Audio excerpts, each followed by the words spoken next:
Hello there, and welcome once again to The Verdict. I'm Mick Cornett along with Kent Myers. We're here every week meeting interesting people and dealing with topical issues, and today we take on a heavy assignment. Yeah, today we've got a show that not only will you want to see, you need to see. It's about our Department of Corrections in Oklahoma and the people affected by its activities, and we've got Director of the Department of Corrections, Joe Allbaugh, joining us. And he's got an awful lot of interesting material to talk to us about. And we'll be right back. Joe Allbaugh, today's guest on The Verdict.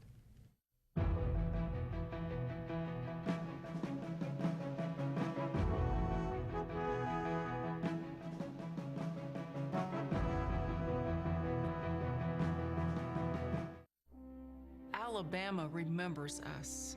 The Chickasaws lived and hunted here for thousands of years. We governed here, built fine homes, farms, businesses, even joined forces with U.S. soldiers, until we were forced west to Indian Territory to start again. In huge murals in Tuscaloosa that depict our history and removal, Alabama remembers us. Through historic sites and stories about Chickasaws along the Natchez Trace, all echo a time when Northwest Alabama was our sweet home.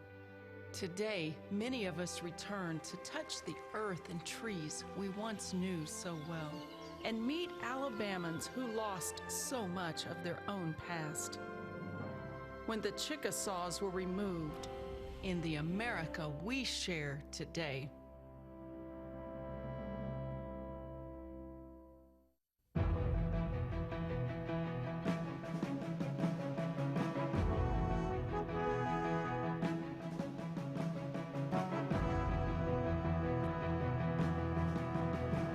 Welcome back to the set of The Verdict. Mick Cornett with Kent Myers, and Kent's going to introduce today's guest.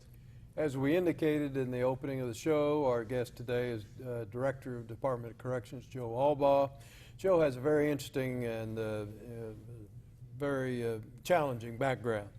He started out some of his public service in the state of Texas when he was Chief of Staff to then Governor George W. Bush of Texas. He was the campaign manager for the Bush-Cheney presidential campaign in 2000. He subsequently became director of FEMA in D.C. At the time of 9/11. And since 2016, Joe has returned to his home roots in Oklahoma as the Director of the Department of Corrections. Joe, thank you for your time. Glad to have you. Thank you for the invite, Yeah. both of you. Let's go back to when you took this job. Did you call them? Did they call you? How did that take place? The governor called me and said we need some help. And where were you at the time?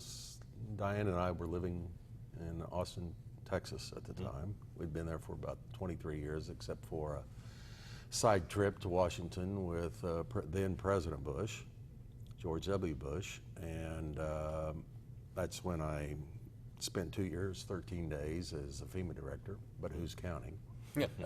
And they decided, as a result of 9/11, to create Homeland Security, and I left the day it was created, and I'm glad I did. I returned to Texas and continued my consulting business, and we're both glad to be home. Yeah. And so what enticed you about the job?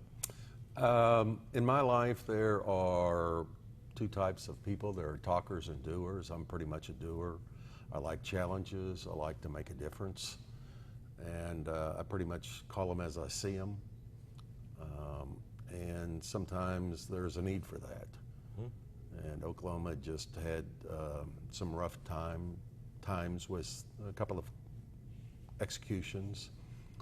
And the then director had just left, and looked like the department needs some leadership.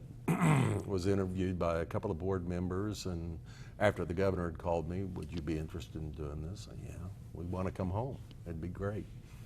My wife's from Oklahoma City. I grew up in Blackwell, farm south of Nardin. I'm glad to be home. It's a lot easier to navigate Oklahoma City traffic, thank you, Mayor, than it is Austin, Texas. But it's a big challenge. We have over 62,000 people in our system, all walks of life. We incarcerate higher per capita rate than any other state in our region, 715 people per 100,000 population, twice as much as Kansas, about a third as much as Texas, they have a population of 30 million. We're roughly a little under 4 million. 65% of our population's nonviolent offenders tend to be folks we're angry about or angry at for what they've done, and 94% of our population returns to society. So what do we want? We want better neighbors. We want good neighbors. And we are failing those individuals who do return. They're not prepared with any skill. We are so overcrowded, we have taken over the last 20 years all of our programming space where we conduct education classes, GED, life skill classes, or even our partnership with Career Tech, teaching males and females some skill that they can return to society and utilize for a job. And those spaces have been overtaken by bunk beds. And it's just amazing when I hear judges say, you know, Mayor, you've been before me 4 times, there won't be a 5th time, but you're gonna go to jail this time to get some help. The irony is there really is very little help in prison because of our overcrowded situation.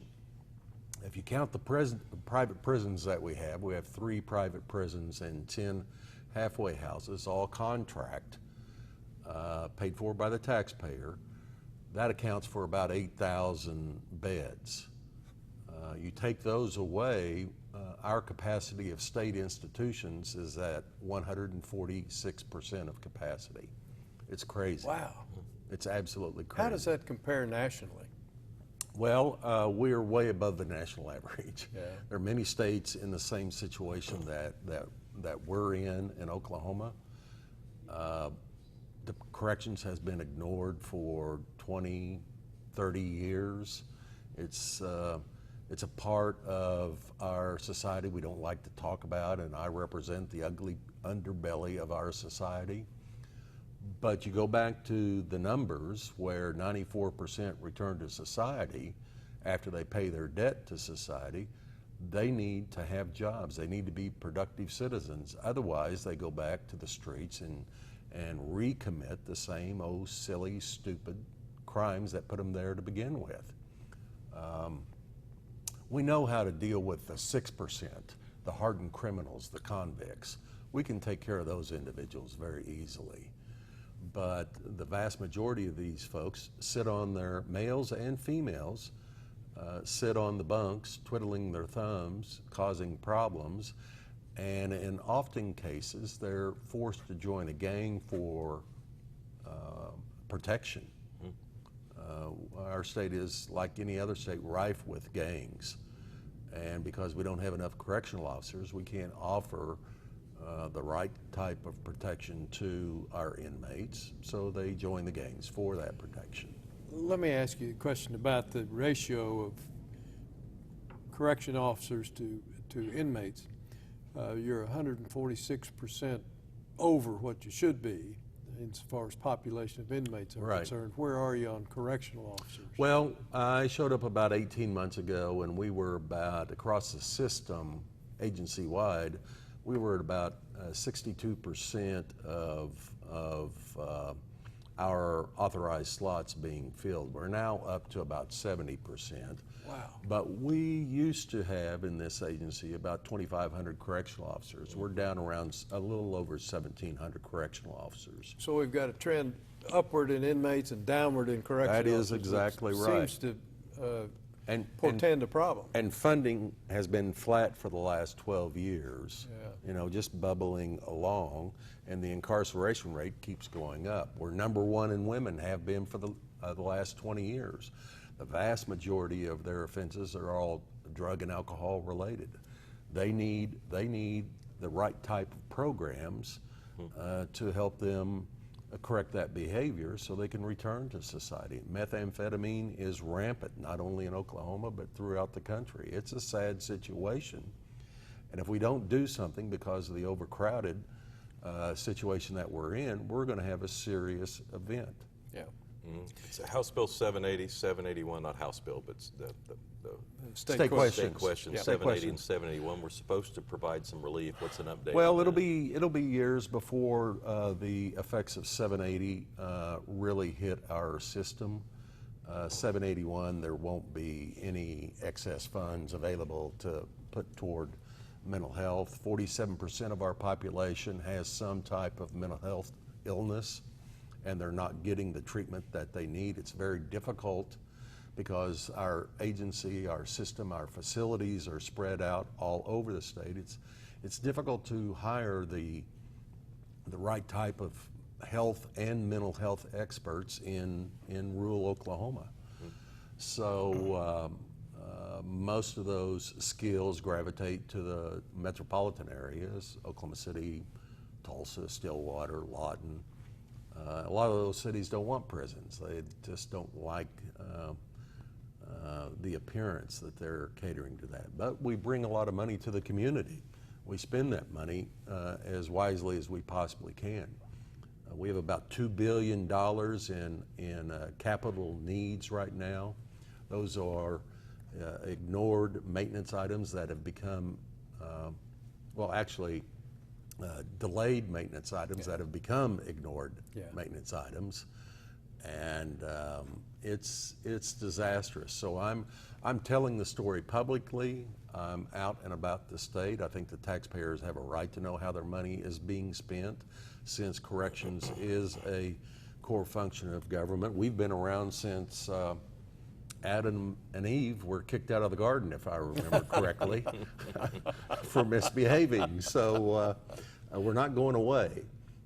And a lot of our inmates are starving for direction. They come from broken homes.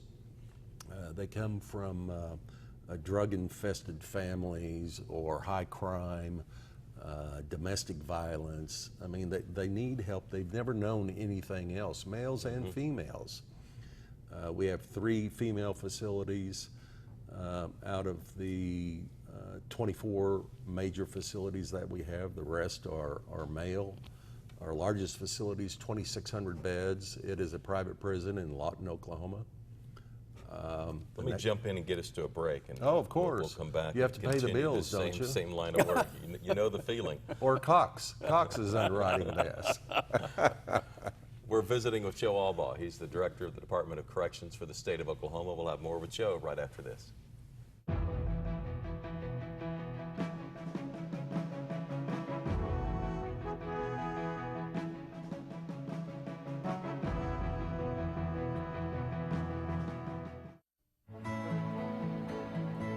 The good life comes naturally to Tulsa, where nature's beauty is matched with an eye for aesthetics.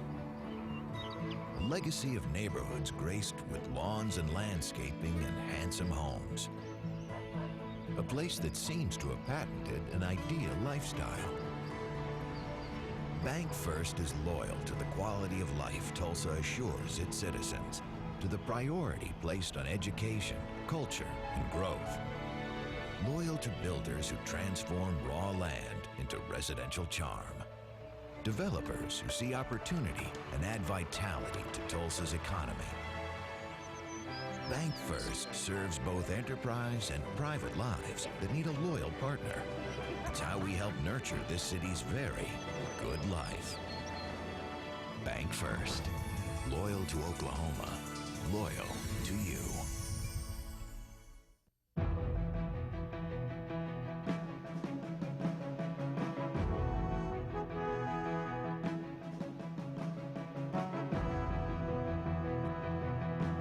Welcome back to the set of the verdict. Mick Cornett and Kent Myers visiting with Joe Allbaugh, who's the director of the Department of Corrections. During the break, we were talking about those that have to oversee the prisoners once they move into a halfway house. Can you talk about the numbers there? In our facilities where we have incarcerated, from our maximum facility at McAllister all the way to our 10 halfway houses, there's almost 27,000 individuals in the system somewhere, maximum, medium, minimum, and then you have halfway, which is our reentry program. We don't do a very good job on reentry. Otherwise, our recidivism rate wouldn't be where it is, which is about 23%, and that's low nationally. So we're doing okay there, but we're basically got the front door of the prison wide open and the back door closed. We have to figure out a way that we can cycle people through more rapidly and equip them with education or a skill to, as I said earlier, to interdict their previous behavior. What kind of caseload would a officer carry that is supervising those that are out on halfway houses and the like? Well, as the mayor referred to, we have 1,700 plus correctional officers inside the facilities that go behind the wire every day, only equipped with their self-defense training and a can of pepper spray. And their life is on the line, either that 8-hour shift or that 12-hour shift, whatever they're working that day. 1,700 for the 27,000.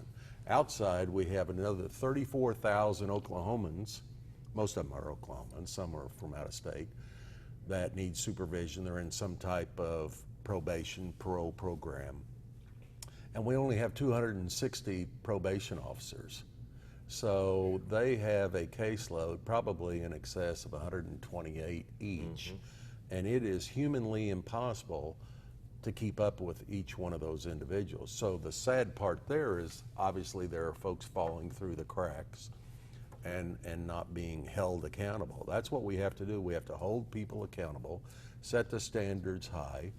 Those 65% drug and alcohol related in our system should be in a local program so they're kept close to their families, their support groups, their loved ones. Most of these men and women have families, have kids, have spouses that depend on them, and I keep reminding them that they're not helping them doing the silly, stupid things that they're doing when they're not in our custody.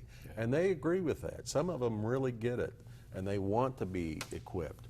We had in one of our private prisons a graduation several months ago. It was the largest graduation in that particular facility, private prison run by Core Civic in Holdenville.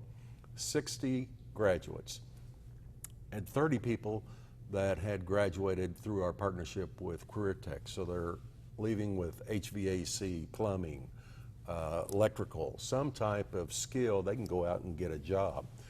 The other 30 were divided into a couple of groups. We had about 20 of them that were receiving their GED, high school equivalent. We had the other 10 that had finished a 2-year associate's degree and were enrolled in a 4-year college about to roll out of our system. So they had a career path. And that program is very successful because the privates spend more money and can, because they're a for-profit entity, spend more money on programming, which is what we need to do. The only way, we can't throw everybody in prison. That's just not realistic. That's what we're doing right now, and guess what? It's not working. So we have to have more emphasis on programming, both with the men and both with the women, to curb this high incarceration rate. And I'm doing my best to educate everybody to do it, and I appreciate the opportunity to be here to talk a little bit about it. There was a day when prisoners worked, produced a good, or some sort of commerce took place in behind prisons. Does that still happen? We still do that. We provide, we milk all the cows and provide all the milk for the system down at Jackie Brannon, which is the minimum unit, just outside of McAllister, down the hill from Big Mac. We grow all of our own vegetables, carrots, broccoli, potatoes, all those things, beets. We're out of the beef business. We grow beef because of the price of beef. We can't eat that expensive beef in the system. So we sell that and put the profits back into the system. But that's all inmate labor. And those are jobs that people strive to achieve. Pays a little bit better. We don't pay that much, but individuals like to have a job. It keeps them busy, particularly the lifers, and it's a way to keep out of trouble while you're incarcerated.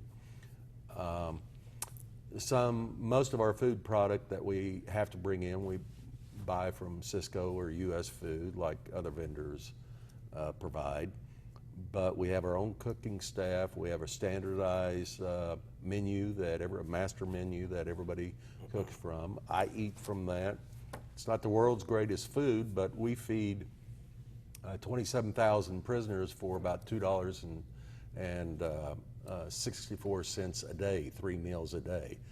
My wife's dog, a Japanese chin, gets more than $2.64 a day. So but with volume, you get efficiencies in the system, and that's what we need to do when we are thinking about expansion in our incarceration program, which is going to continue to go up because the criminal justice bills that pass probably won't impact our system one bit. We need to have a serious criminal justice discussion in this state. Otherwise, we're going to accrue another 10,000 bodies in our system with no place to put them. And it's expensive. When you hit 50 in our system, your medical costs go through the roof. They double or triple in some cases, depending upon the affliction. So the average cost to incarcerate someone is between $20,000 and $24,000 the minute you have some type of ailment. That's per year. That's per year. Yeah. Starts going through the roof. Females are a little more expensive, just because females are a little more expensive in life. That's just the way it is. We struggle keeping our medical staff. 91% of our budget goes into 4 categories, which is payroll for staff, private prisons, contract beds, mental health and health, and I can't think of the 4th one right now. Golly, all of a sudden I'm Rick Perry. I can't think of that other department. So. Well, Terry White has mental health and substance abuse Yes. department. Are your patients, are they in her program or No. are they in your own program? No, they're in our own program, but we do partnership with Terry's group, the mental health department, on a variety of programs.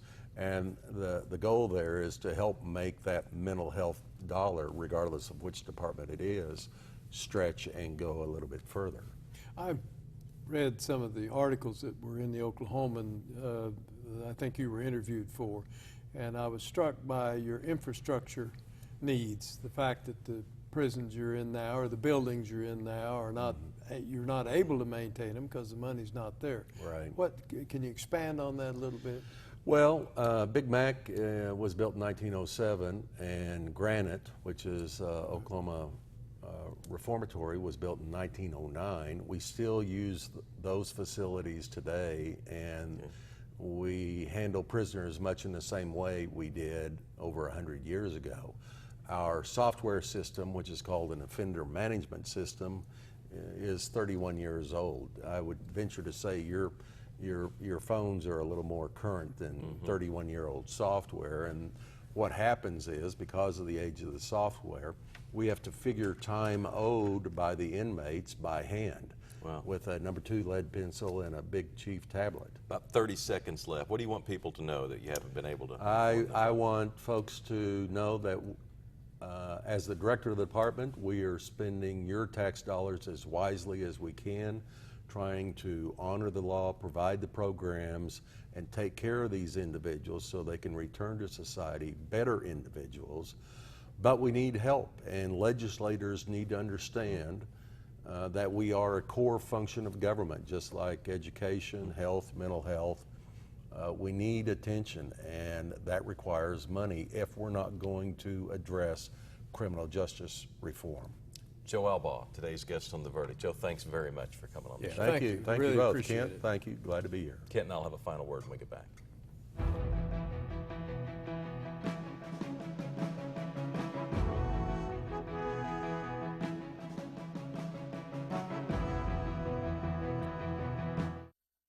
There are now 11 million of us who live here and work here. I was 15 when I came here 6 years ago. I raised my family here. I drive my truck to my job every day. The only difference between now And 6 years ago, I do it legally. I wanted to. Because this is my home.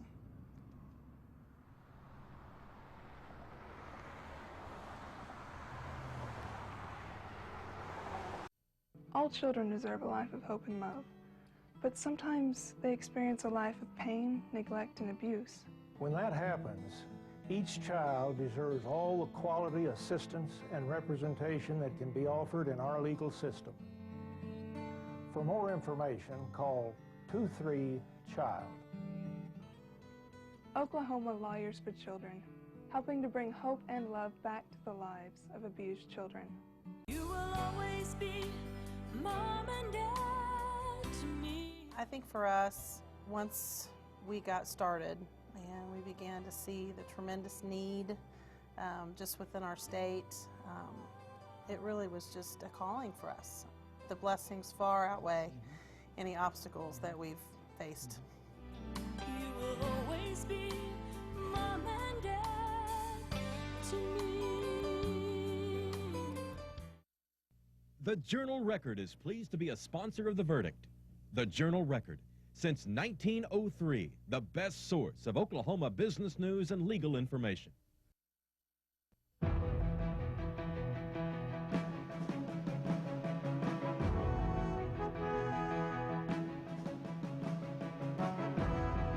Welcome back to the set of The Verdict. Joe Allbaugh filled our heads with a lot of interesting data. A couple of takeaways: 62,000 in the system, per capita, twice as many incarcerated as Kansas.